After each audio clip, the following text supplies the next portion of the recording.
Boom! We are live, ladies and gentlemen, boys and girls. It is, of course, your boy, Nolan Hawkeye Anthony here, and I hope you guys are having a fantastic day wherever you may be and however you may be listening.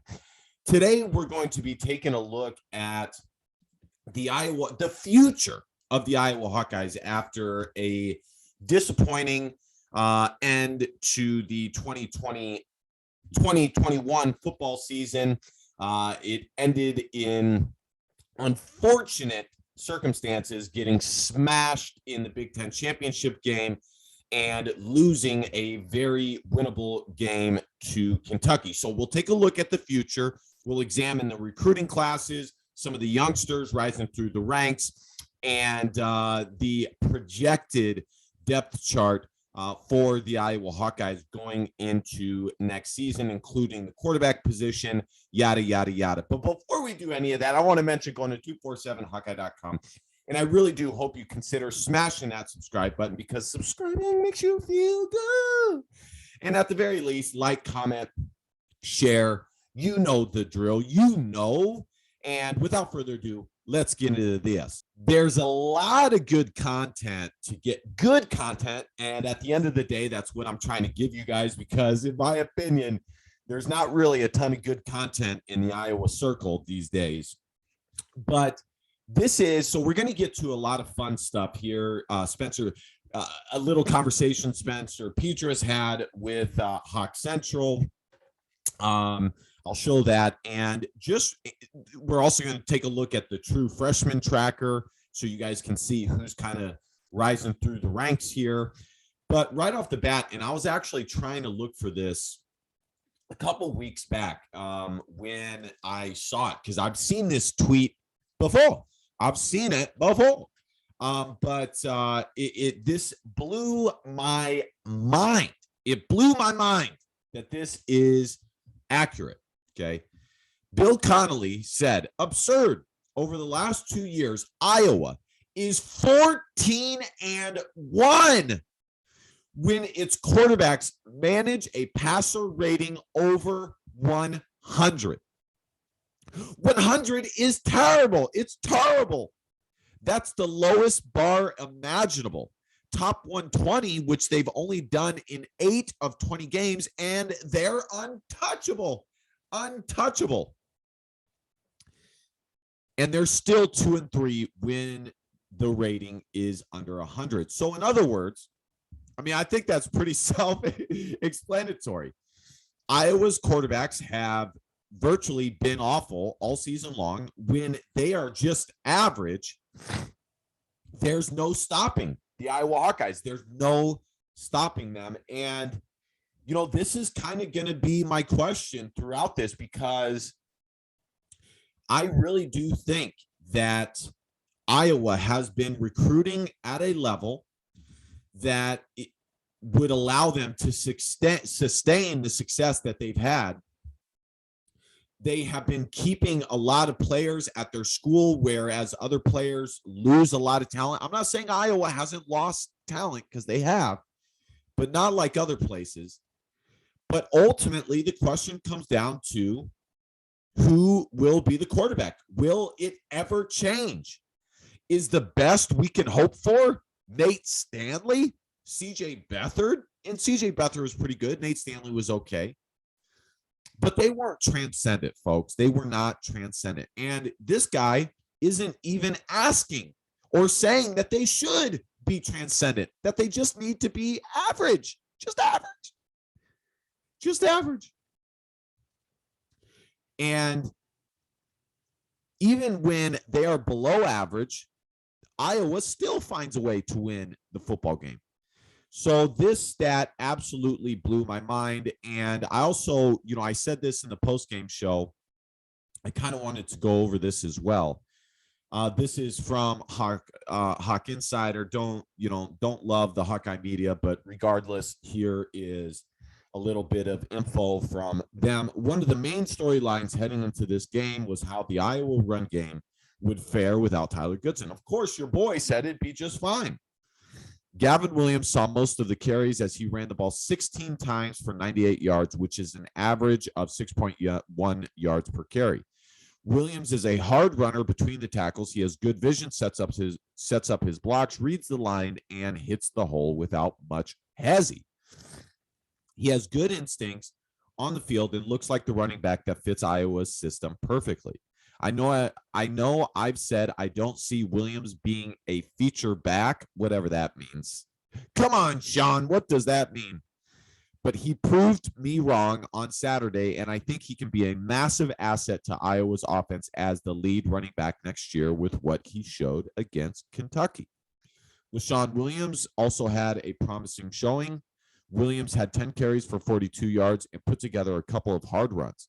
Williams has drawn comparisons to former Iowa running back Mekhi Sargent. He's a compact running back that can run between the tackles and get outside with his speed. The Williams duo can be a formidable pair for Iowa's backfield next year, especially with the likelihood that Ivory Kelly Martin's career at Iowa is done. Both Williams bring a different dimension to the backfield, and incoming true freshman Caleb Johnson could also be a factor in the room if all goes well. Iowa's offense relies on a strong run game, which showed on Saturday. The future of the Iowa backfield looks to be in good shape with the Williams duo and other tailbacks coming through the ranks. And I absolutely agree. Let's take a look at some of the other running backs that are coming, that will be coming through the ranks here. And, I got to say, it's pretty good. As he mentioned, Caleb Johnson, who is a high 3-star. He had offers from many schools. He was originally committed to Cal Berkeley and decommitted there, choosing to play for the Iowa Hawkeyes. Here he is right here, one of the highest rated guys on this Iowa Hawkeye top 27 recruiting class for 2022. And not just that, but they had Josiah Patterson as well out of Deerfield Beach, who I think is massively being under-recruited. I think he slid under the radar because of the Koof situation and not being able to play as many games. He also battled some injuries. But there's a reason he was given offers from places like Alabama and some of these high, really high caliber schools. He's a real deal. At the very least, I believe he would be an excellent complementary back to whoever Iowa has as their starting tailback. By the way, guys, if you want to donate to the show, I will put the PayPal link in the description. I want to thank all of you who have donated to the show as of today. It really means a lot. And, if there is anything cool I can do to show my appreciation, I absolutely will. Once I hit 1,000 subscribers, you guys will be able to donate pretty easily through the tip system on YouTube Live. So anyways, here is the true freshman tracker. And by the way, go follow me on Twitter at 247 Hawkeye as well. Here is the freshman tracker.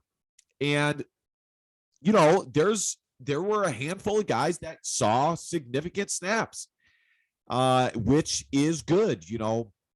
I would say on average, Iowa has one, maybe two guys who see the field as true freshmen, not five. And Iowa had five guys, and that's good because it spaces the top 25 class out a bit. It gives some separation, because what ends up, one of the negatives towards developing guys for the long haul, over a span of 4 years, is that the class clusters together. You end up getting the whole class towards the end, and ultimately there's not enough positions and enough spots for all the guys to play. And this spaces it out. Connor Colby had a very, very good season as a freshman. He will be a starting guard for the foreseeable future. He did come to Iowa as a tackle, but I do think he'll probably remain at guard. He's probably the next great guard to play for the Iowa Hawkeyes on his way to the NFL. Arlen Bruce played 14 games. Starting 4 of those games, he had 272 snaps with a grade of a 71.3. And I thought, honestly, Arlen Bruce was Iowa's best pure receiver this season. I think he gave the most to the Iowa Hawkeyes. Keegan Johnson did good too, and Charlie Jones did okay as well. But to me, Arlen Bruce was the most consistent. I think he can be a real weapon for the Iowa Hawkeyes, and ultimately what Iowa needs to figure out on offense. I mean, it's many things that they have to figure out on offense, but one of the main things is their passing game strategy. In the past, they did a lot of bubble screens. That's what Brian Ferentz liked to do. They did a lot of short passing, allowing their wide receivers to make plays, get upfield and make plays. And what good are athletes like Arlen Bruce and Keegan Johnson if you don't do that more often? And so we'll see if they do that. But in my opinion, Arlen Bruce is perfect for that type of system. He's quick. He's a pretty smooth route runner. I mean, he can be better than any slot receiver we've seen come through Iowa in a long time. So we will see. Keegan Johnson played in 13 games. I'm not really sure what happened. It sounded like he got injured before the Citrus Bowl game. It kind of seemed like something strange happened, but I don't want to put too much smoke there. Who knows what happened? Either way, he didn't play. He had a grade of a 60.7. Luke Elkin from Wisconsin, from the state of Wisconsin, also played in 13 games. And Cooper DeJean, the really, really talented safety, but just all-around player and under the radar get for the Iowa Hawkeyes last year, the 4-star safety slash cornerback, ended up playing in 7 games. He kind of came on towards the end. At first I was not in favor of him losing his red shirt. And to be honest, I'm still kind of not, because at the end of the day, could you have gone with someone else in order to save that red shirt? Now, again, the question comes down to, well, if he's good enough to play, then he's good enough to play.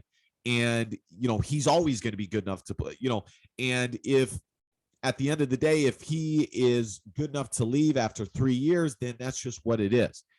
You may as well get him on the field and play him as much as possible while you have him. So I don't know. I'm kind of torn between that. Either way, he doesn't have the red shirt. He played in 7 games. He got in towards the end when Jamari Harris went down.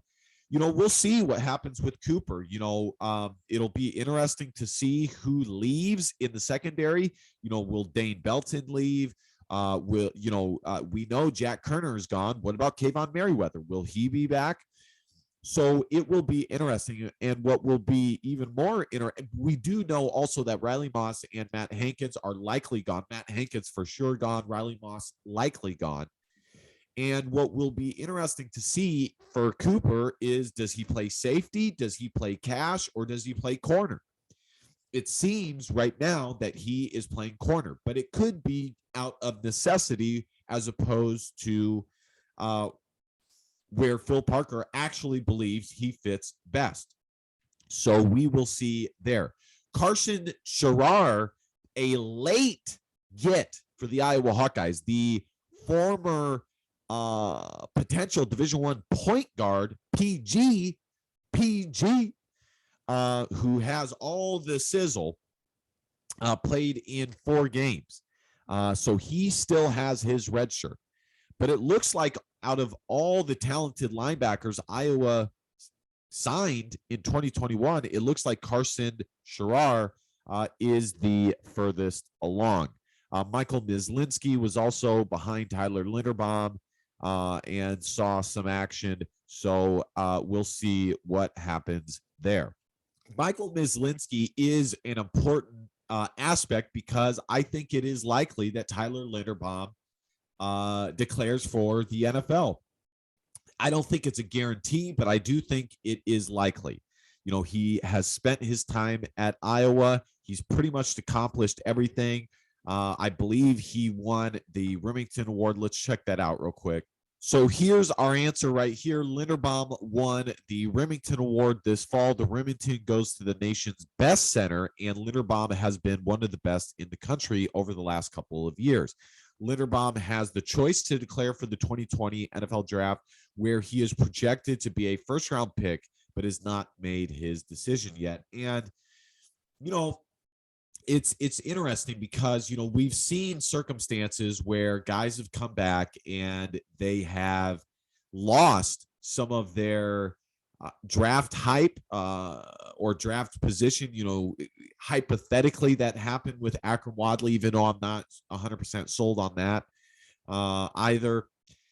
We saw Brendan Sheriff come back and he remained a first-round pick because he was just that good. I think Tyler Linderbaum, if he decided to come back, would still be a first-round pick. He's that good. A first-round talent is still a first-round talent. But it ultimately comes down to, you know, what he, you know, it just comes down to what he wants to do. You know, I can get up here and evaluate it. You know, does he have anything else to gain at Iowa? He's had 2 10-win seasons anchoring the offensive line as a center.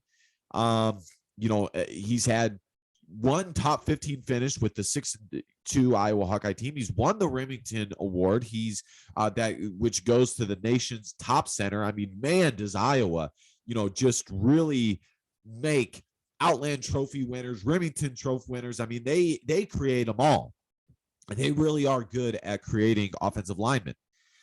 Does he have anything to achieve coming back? Has he gotten his degree? Ultimately, it'll probably come down to how much, you know, if the desire to finish his time as an Iowa Hawkeye outweighs his desire to go play in the NFL. We've seen some things from him that are just absolutely excellent, you know, raising $30,000 for the UI Children's Hospital, things like that. So, you know, he is a different cat. He's a different kind of dude. So we'll see. I think it's likely that he's gone. If he came back, it would certainly give Iowa a huge leg up. And I think if he came back, it would almost guarantee Iowa would be a top 15 team, if not a top 10 team going into next season. And I guess you could say that that would be the motivation. You know, if he went into the office and talked with Kirk Ferentz and said, you know, talk to me about, you know, kind of what I would be playing for next year. And Kirk could say, well, you know, hypothetically, you know, we got a lot of good talent coming back. You know, we could legitimately compete not only for a Big Ten championship or Big Ten West title, a Big Ten championship, but for the college football playoff. We were right there this year, plus or minus a few games. So we will see on that front. All right, let's play this from Spencer Petras, because this is, in my opinion, probably the most important aspect to all of this. The quarterback position. You know, so let's just play this first, and then we will evaluate after. You know, it's hard to be a quarterback. And, Yep. You know, but what Courtesy would be of kind of Hudson. your message to Iowa fans, I guess, as the season wraps up? And what would you like to say? That's a good one.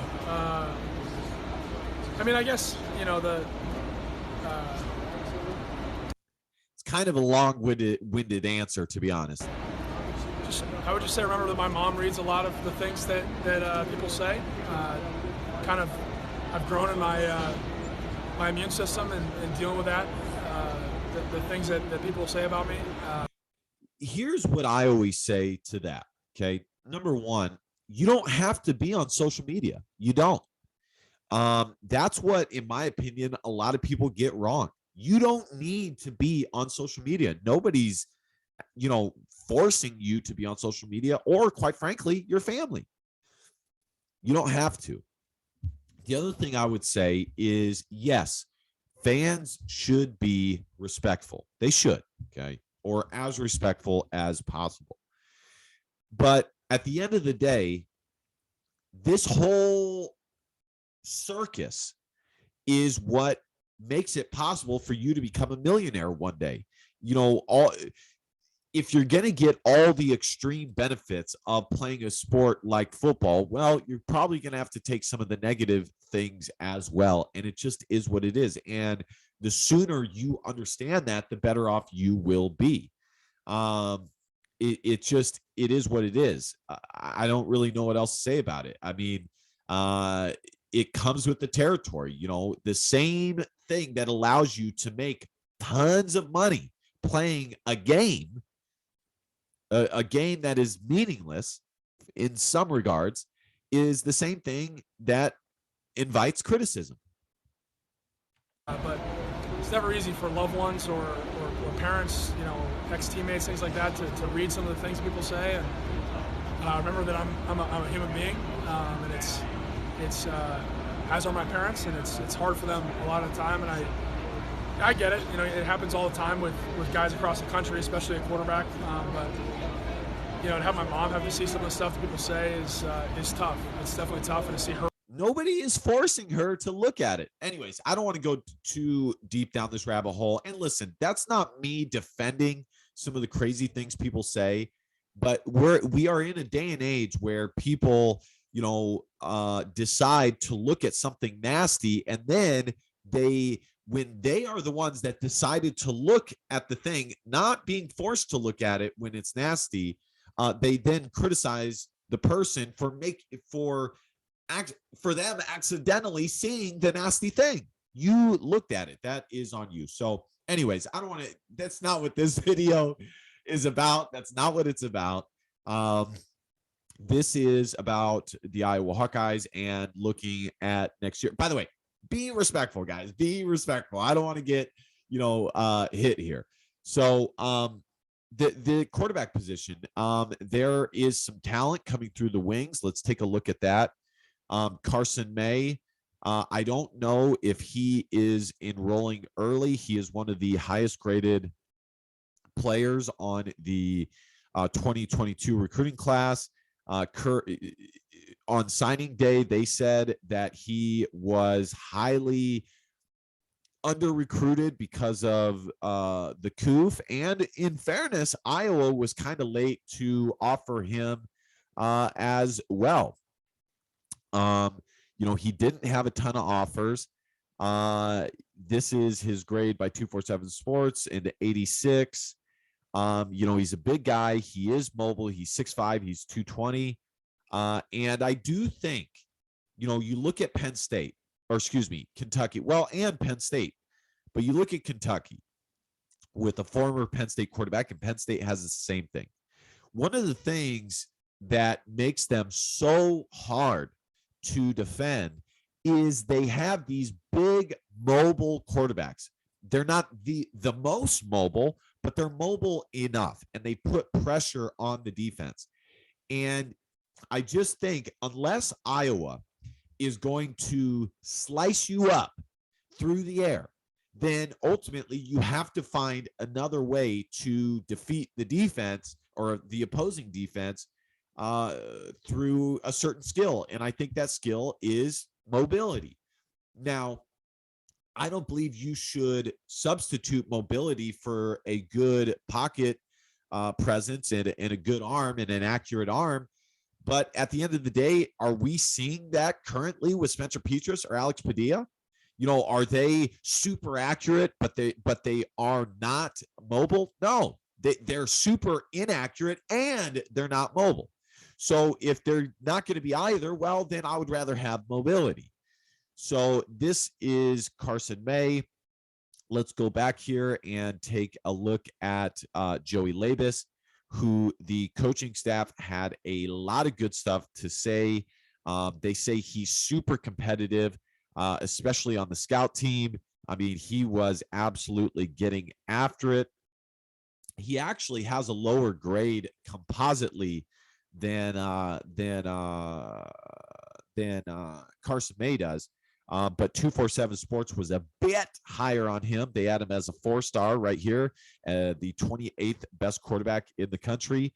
And, you know, I saw his film. I think had Iowa not found him and had it been a normal year, he would have ended up at, you know, Ohio State or something like that, because he is that good. He's 6'4", he's 190, very similar to Carson May. I would say he has a little bit of a bigger arm than Carson May does, a little bit more pure of a passer, but they're both fairly mobile. They move fairly well, and these are the two other quarterbacks that will be on the roster next year.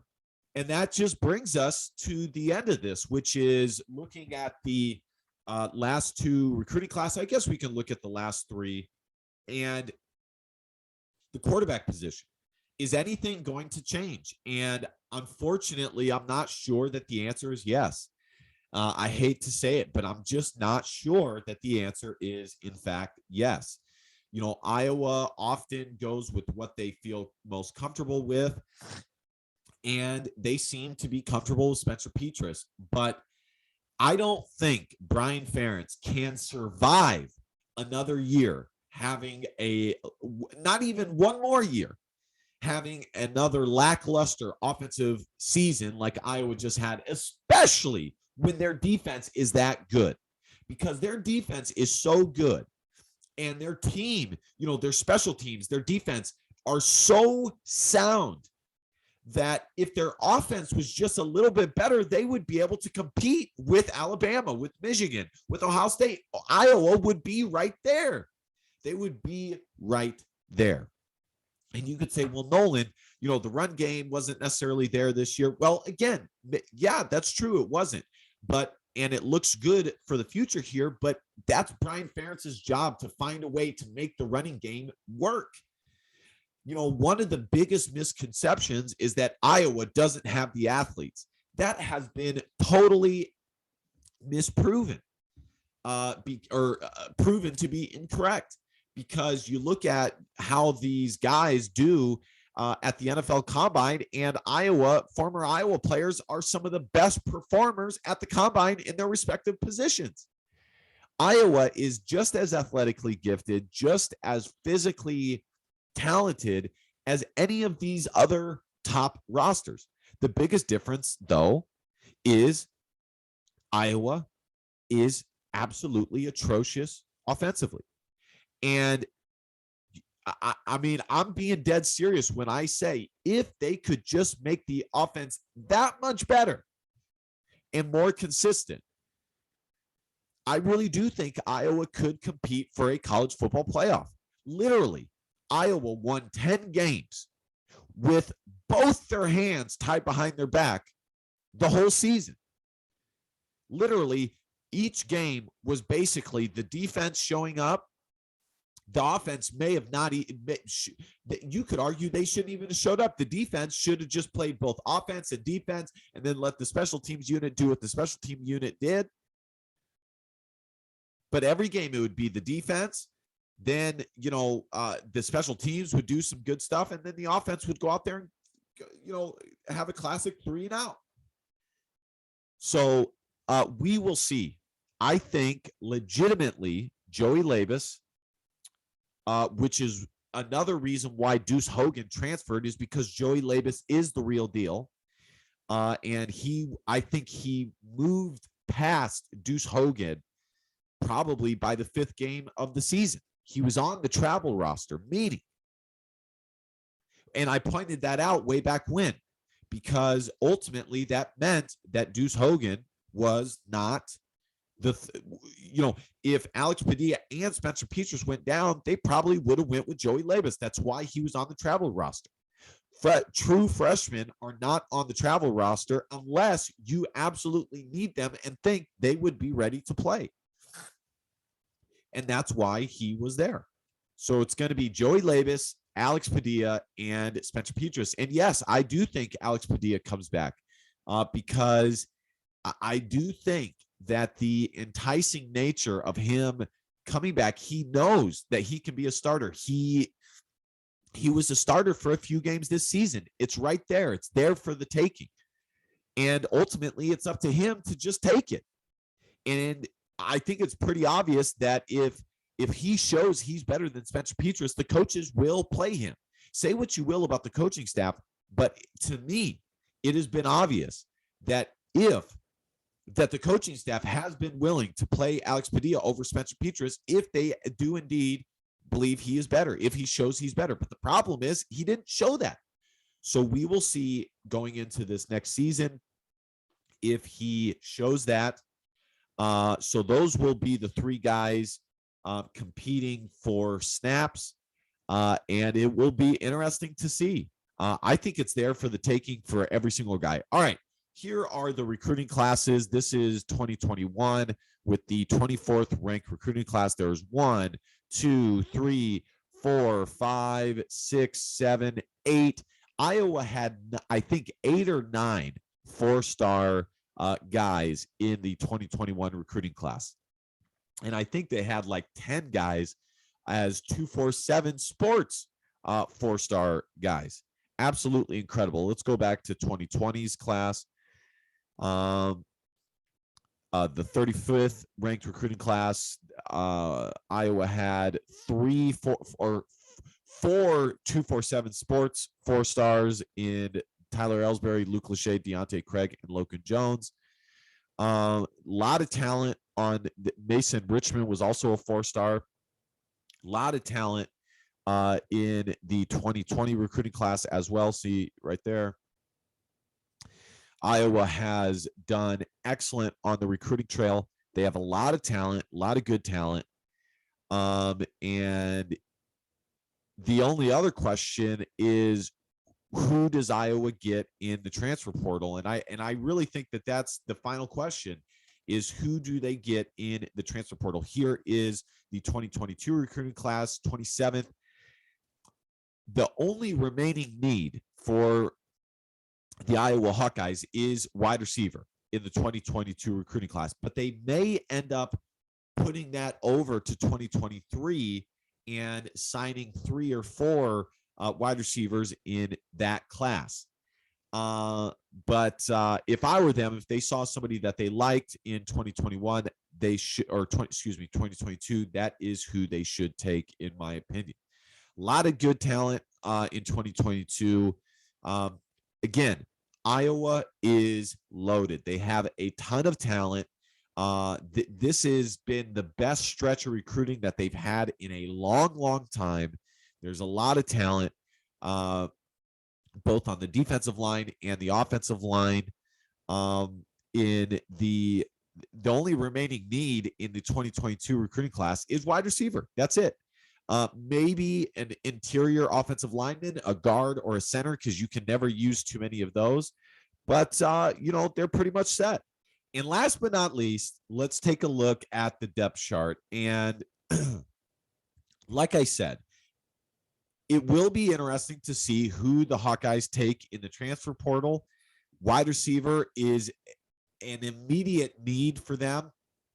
I think Iowa has done a good job at every position that they bring in, taking guys that they believe that they still have time to develop, help them develop in order to help the Iowa Hawkeyes. We've seen that with Charlie Jones. We've seen that with Zach Van Valkenburg. We've seen that with Jack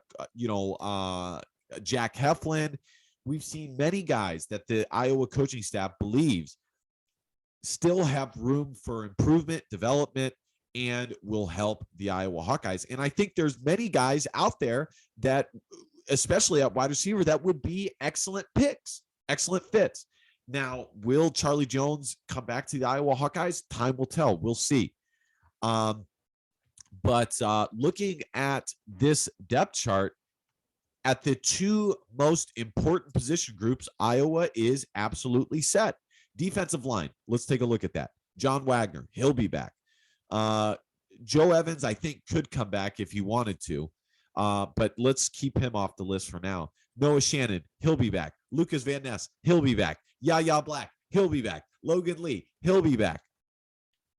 Deontay Craig, he'll be back. 6 of the top 8 guys, possibly 7 of the top 8 guys would all be back. But definitely 6 of the top 8 guys will definitely be back. And there's still even more talent on the defensive line in the waiting room. So Iowa will be loaded on the defensive line. They will have many different options. And that's where it all starts. Let's take a look at the offensive line. Left tackle, Jack Plum, he'll be back. Mason Richmond, he'll be back. Sorry, guys. He'll be back. Jack Plum did swing over to right tackle for the Iowa Hawkeyes, so we'll see what happens there. Mason Richmond was on the, aka Mason Reichman was on the left side. Nick DeYoung is listed as the starter, but like I said, I mean, it was Jack Plum and Mason Reichman. So Tyler Ellsbury is also there, but again, let's just name it. Jack Plum, he'll be back. Mason Rickman, he'll be back. Kyler Schott will be gone, but Cody Ince will be back. Tyler Linderbaum might be back. We'll see. I think he's probably gone. Connor Colby will be back. Justin Britt will be back. Nick DeYoung will be back. Tyler Ellsbury will be back. Iowa has multiple guys with playing experience that will be back next year on the offensive line. And outside of that, the core group of wide receivers will be back for the Iowa Hawkeyes. Nico Regani, Arlen Bruce, Keegan Johnson. They will be back. We'll see what happens with Charlie Jones.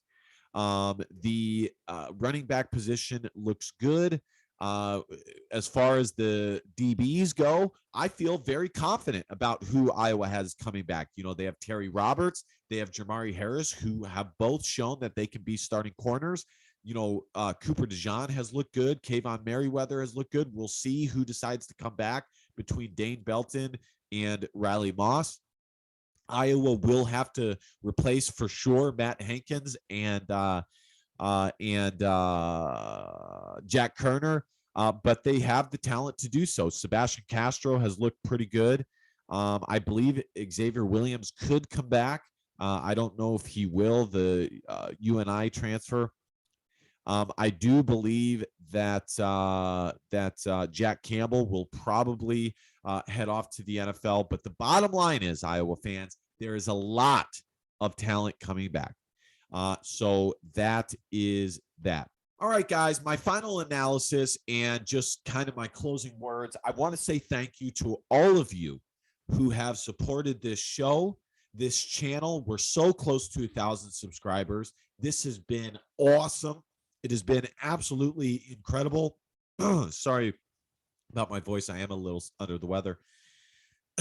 And I just wanted to say thank you for everything that you guys have done. All the support, hanging out with you guys has been creme de la creme. It has been incredible. Looking back at this season, it was an excellent season, in my opinion, for the Iowa Hawkeyes. They beat Iowa State again. They beat Minnesota again. They beat Indiana. I mean, think about it, folks. Think about how the schedule, because I keep seeing a lot of people say, that this upcoming schedule for the Iowa Hawkeyes looks daunting. Well, the same thing was said about the 2021 football schedule. It looked absolutely daunting. And Iowa showed up and they took care of business. So you never know until you are there. Plus, if Iowa is playing their best ball, they can beat anybody. And it doesn't, I don't really care if Ohio State or Michigan is, the name, it's whatever. We will take a look at the future schedule here in a moment, but Iowa had some awesome games against Penn State, coming from behind to beat them, coming from behind to beat Nebraska. It was an awesome season. I would say that those games probably were the best highlights of the game or of the season. Beating Indiana, beating Penn State, coming from behind to beat Nebraska, playing in the Big Ten championship game were all absolutely awesome. Winning the Big Ten West, awesome. Now, some of the negatives, okay? Some of the negatives. Iowa did finish the season 4-4. After starting 6-0, they finished 4-4. And, the bottom line is what happened is once teams became cleaner and started playing cleaner football, because at the beginning of the season, Iowa was largely benefiting off of teams not playing as clean a football as they should have. And once that happened in Big Ten play, the wins started to become a little bit harder to come by. Finishing 4-4, especially when the remaining schedule was supposed to be the easy part of the schedule. That was supposed to be the schedule that Iowa took care of. That is not excusable. And a large part of that is that the offense never figured it out. The whole season, I was saying, it's just a matter of time before Iowa figures it out. It's just a matter of time before Iowa figures it out. And they never did. They never did. Some of that is quarterback. Some of that is philosophy. Some of that is Brian Ferentz. And so we'll see if that changes. I think that when Iowa has a steady run game, they're fine. For the most part, they're fine. And I think the future looks bright with Gavin Williams and LaShawn Williams. But they need to figure that out. I remember the stat I told you guys about at the beginning of the podcast. Remember this stat right here? Absurd. Over the last 2 years, Iowa is 14-1 when its quarterbacks manage a passer rating over 100. 100 is terrible. That's the lowest bar imaginable. So listen, if Iowa can figure that out a little bit, they will be fine. They absolutely have to go back to the drawing board. Should you expect changes? I wouldn't hold my breath. I hate to say it, but I would not hold my breath. And for me, the sad thing about it is Brian Ferentz and the offense was actually trending upwards. It was. The average scoring was really solid. It was in the 30s. And then this year, for whatever reason, when there was a lot of hype surrounding the weapons the Iowa Hawkeyes had, it dipped dramatically. So who knows what happens there? I don't believe Brian Ferentz can have one more bad offensive season, regardless of who his dad is, and regardless of it being a family program. I just don't think he can have another performance like he had this past season. So, all right, guys, thank you guys so much for hanging with me. This is a look back to last year and a little look ahead to next year. All the things you need to know. I just wanted to reflect and also look forward towards next year. I will be here for all of your content, all day, every day. And I really do hope you guys consider smashing that subscribe button, because subscribing makes you feel good. And at the very least, like, comment. You know the drill. It was an absolute blast hanging out with you guys this season. We have absolutely grown leaps and bounds, and we will continue to come for it all. And without further ado, and last but certainly not least, DBAP, don't be a pussy willow. Facts are feelings. Here, feelings don't matter. Love y'all. Go Hawks. Bye.